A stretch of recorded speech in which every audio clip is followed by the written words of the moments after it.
In June 1972, a woman appeared in Cedar Senai Hospital in nothing but a white, blood-covered gown.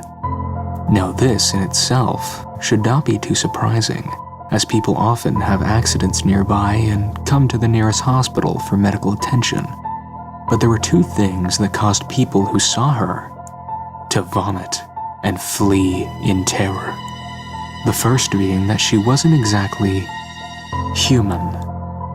She resembled something close to a mannequin, but had the dexterity and fluidity of a normal human being. Her face was as flawless as a mannequin's, devoid of eyebrows and smeared in makeup. There was a kitten clamped in her jaws so unnaturally tight that no teeth could be seen, and the blood was still squirting out over her gown and onto the floor. She then pulled it out of her mouth, tossed it aside, and collapsed. From the moment she stepped through the entrance to when she was taken to the hospital room and cleaned up before being prepped for sedation, she was completely calm, expressionless, and motionless.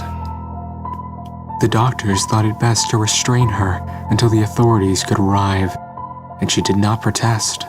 They were unable to get any kind of response from her, and most staff members felt too uncomfortable to look directly at her for more than a few seconds.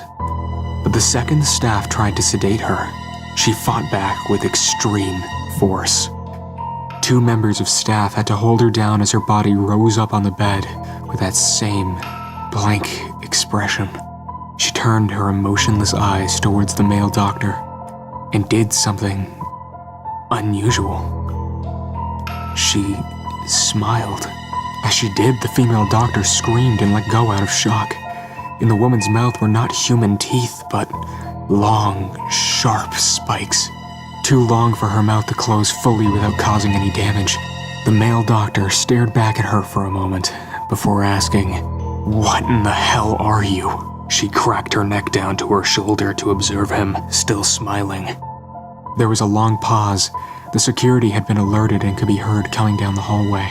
As he heard them approach, she darted forward, sinking her teeth into the front of his throat, ripping out his jugular and letting him fall to the floor, gasping for air as he choked on his own blood.